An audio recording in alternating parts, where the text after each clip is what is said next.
C'est un des plus grands naufrages civils connus, plus meurtrier encore que celui du Titanic. Ces images amateurs sont celles du dernier départ du Joola. Ce 26 septembre 2002, le ferry quitte la Casamance, direction Dakar, la capitale du Sénégal, à 280 km plus au nord. Il est 18h30, le navire est plein à craquer.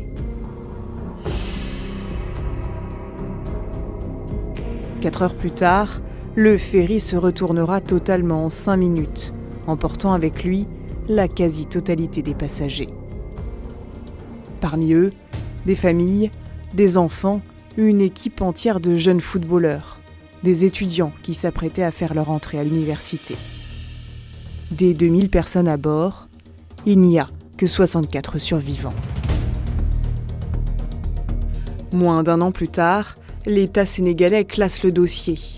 À l'issue d'une enquête bâclée, le commandant du navire qui a disparu dans le naufrage est déclaré unique responsable de la tragédie. Alors que s'est-il passé sur le Joola le jour du naufrage ? 20 ans plus tard, l'analyse détaillée des rapports d'enquête français et sénégalais, les témoignages de survivants et notre modélisation 3D inédite éclairent les raisons du naufrage. Une tragédie aux multiples responsables, politiques et militaires.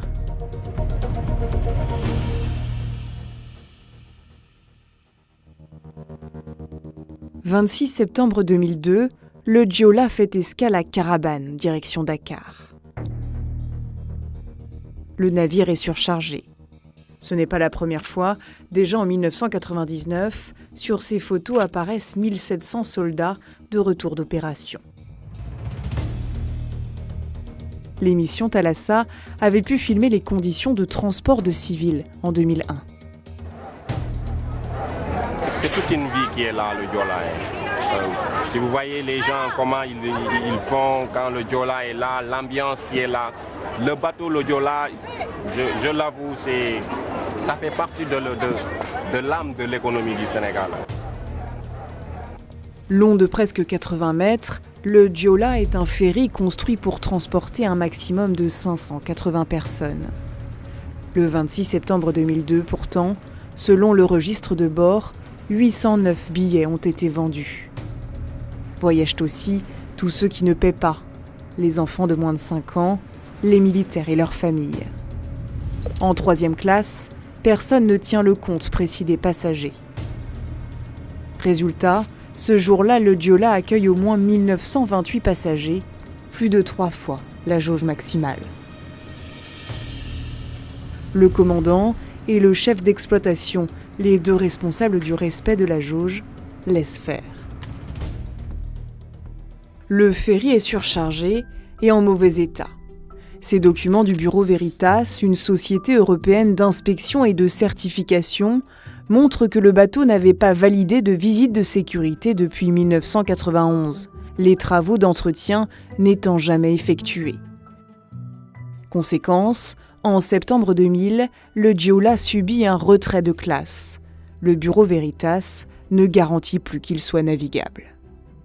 Ces problèmes sont connus au plus haut niveau de l'État sénégalais et de son armée, car le Joola a beau être un ferry civil, dans cette région déstabilisée par des groupes rebelles, c'est l'armée qui en a la responsabilité. Dans les faits pourtant, l'état-major laisse dépérir le navire. Les multiples alertes qui lui sont adressées sur la situation préoccupante du bateau ne sont suivies d'aucune décision. Le soleil s'est couché à 19h. Le Joola fait route dans la nuit. Vers 22h, la météo se dégrade. Une violente pluie tropicale s'abat sur le bateau. 3 tonnes d'eau en quelques minutes selon les experts français. Exposés au vent et à la pluie, entre 300 et 500 passagers de 3e classe se réfugient dans la coursive gauche. L'équilibre du bateau est menacé. Cet équilibre, c'est l'un des points faibles du Joola. Toutes les images du bateau le montrent depuis au moins 1995, penché d'un côté ou de l'autre de plusieurs degrés. On appelle ça la gîte. Le gîtomètre fait une déviation à bâbord et je m'arrange à faire le maximum pour le mettre dans la lignée. Et mon travail ici, c'est de dire aux gars, mettez ici, mettez pas ici, mettez ici, ici. Tout va bien. Alhamdulillah.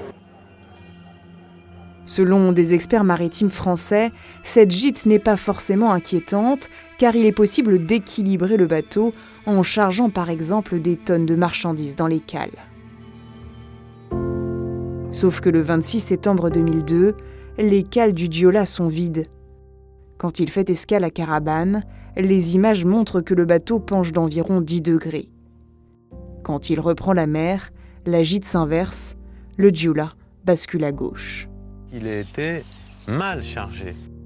Patrice Auvray est le seul Français à avoir survécu au naufrage. C'est-à-dire qu'il était chargé dans les hauts et que les bas soient délestés. D'une part les ballasts vides, d'autre part les citernes de fuel avec 20 000 litres plutôt que 100 000, plus les réserves d'eau potable pratiquement vides, plus les bagages qui n'étaient pas chargés dans les soutes mais sur les ponts. C'était évident qu'il était instable, le bateau. À 22h30, la tempête s'intensifie. L'océan se creuse de plus de 2 mètres.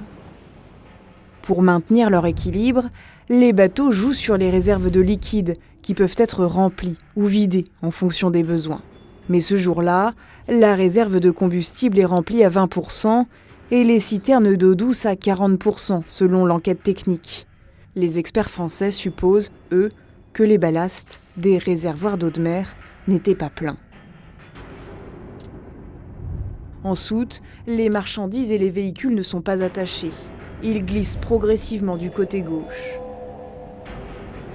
À ce moment-là, il n'y a plus rien pour faire contrepoids. Le bateau semble condamné.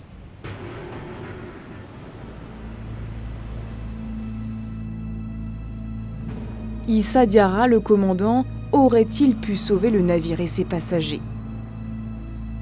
Aux yeux des experts français, même au plus fort de la tempête, tout n'était pas perdu. Issa Diarra aurait pu mettre le bateau à la cape, c'est-à-dire face au vent, pour qu'il subisse le moins possible les vagues. Tout ça en maîtrisant sa vitesse. Mais selon plusieurs survivants, les moteurs du bateau ont été arrêtés.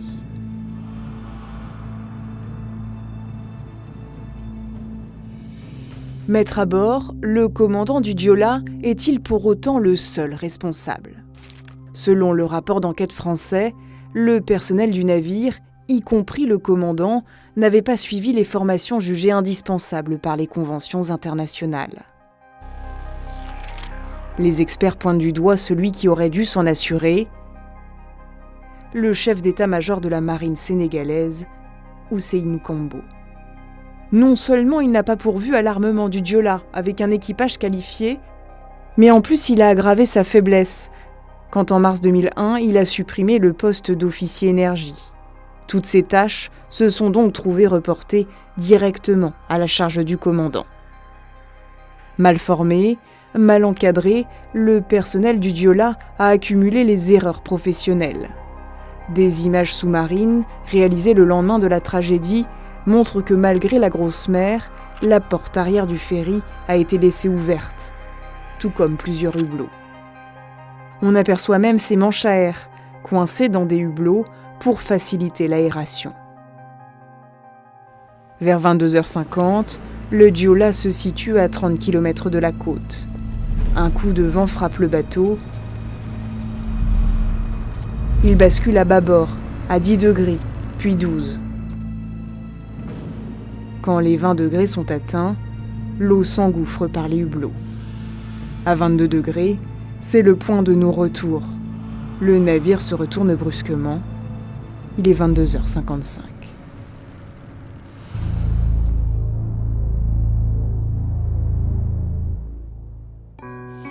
L'électricité qui sautait, alors l'eau commençait à rentrer complètement. Et déjà, à un moment donné, ceux qui ne savaient pas nager étaient déjà sous l'eau, étaient déjà morts. Les cris par-ci, par-là, je me suis dit à Léandre, il Vraiment, c'est ça la mort. Je savais nager, alors j'ai essayé de me rappeler du chemin que j'avais pris pour entrer dans le bateau. J'étais en apnée. À un moment, j'ai perdu espoir. J'étais comme enfermée sous l'eau. J'étais épuisée. Je me suis dit, c'est la fin.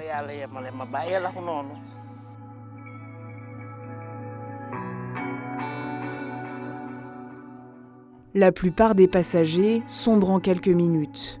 Rien n'est prévu pour les sauver. Les radeaux, en sous-nombre, restent solidement attachés au navire.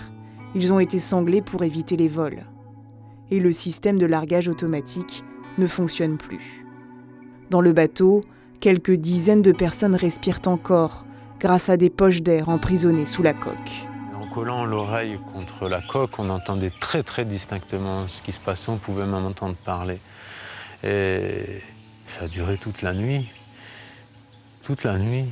Et après notre absence, ils ont dû continuer.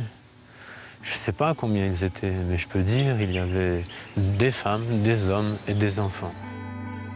Des bruits sous la coque se font encore entendre à 17h, le lendemain du naufrage. Alors où sont les secours ? Les autorités affirment n'avoir eu connaissance du drame qu'à 8h du matin. Une version contestée par une vigie du port de Dakar. Et à 5h30, 5h40, la Marine nationale m'appelait pour me demander si j'en avais ces nouvelles. Nouvelles que je n'en avais pas. Et je me mettais à appeler Diola sur le canal 16. 4-5 fois, il ne répondait pas. Et je disais donc à la marine qu'il n'y avait pas de nouvelles de Diola. Ce n'est qu'en fin d'après-midi, 18h après le naufrage, que les secours arrivent. Sous la coque renversée du Diola, quelques voix s'élèvent, mais les 2 plongeurs ne parviendront pas à les sauver.